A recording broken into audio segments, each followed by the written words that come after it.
If you're going to be transiting in Kenya, you're going to need to get your visa ahead of time because Kenya doesn't offer visas on arrival. So first, you need to go to their official website, and I've linked that in the description below. Once you've done that, go ahead and create an account. Once you're signed in, go ahead and click e-visa application.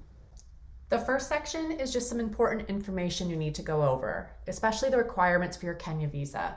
So first, you really need to take a look at your passport's validity dates. I can't tell you how many people I've seen find out that their passport isn't valid for travel because it has less than 6 months validity from when they depart the country they're going to. So make sure that you check your passport's validity. If it's not going to have enough validity, you do need to renew your passport and you won't be able to do your visa until after you get your new passport. Once you've gone over everything and you understand the requirements, go ahead and click Next.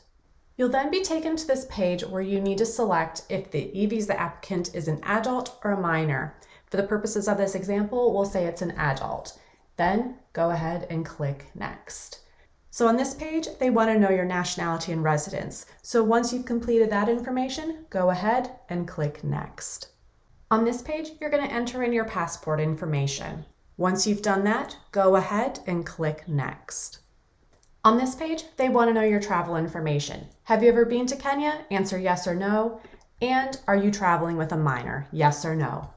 Once you finish this section, go ahead and click Next. On this page, they want to know what kind of visa you're applying for. For the purposes of this example, we're going to go ahead and select a transit entry visa. Once you've clicked that, go ahead and click Next. On this page, you're just going to fill in your information, and once you've done that, go ahead and click Next. On this page, they want to know your travel information. Why are you coming to Kenya? Well, you're just transiting. So then they need to put in the dates, when you're going to be departing. Do you have a host? Are you going to be staying at a hotel? Are you staying with a friend? Put all that information here, and once you're done, go ahead and click Next. On this page, they just want you to answer some questions about your travel history, perhaps if you've ever been denied entry to another country, and if you've been convicted of any offenses under any system of law. Go ahead and answer these questions truthfully, and once you're done, click Next. On this page, they're just going over the photo requirements. So have a read through this and make sure you understand them and take your picture according with the requirements.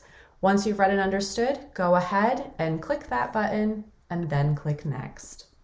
On this page, you need to upload a copy of your passport. They want the passport size photo that they talked about in that previous page. They also want a front cover of your passport and the bio data page. That's going to be that page that has your picture and all of your details. They also want a copy of your onward ticket and any supporting documents you may have. Also, take a note of the size requirement. If your image does not meet that requirement, it just won't upload. So make sure that your images are below that requirement. Once you've done that, go ahead and click Next. So on this screen, what you need to do is just look over your application, make sure everything is correct, and then have a scroll down and make sure that you've got everything. And once you're done, go ahead and click Complete. On this page, what you need to do is review your application and make sure you're happy with all of the details. Definitely scroll down to that bottom where you see it says Print Visa Authority in color and presented at the port of entry on arrival. Make sure that you get this done.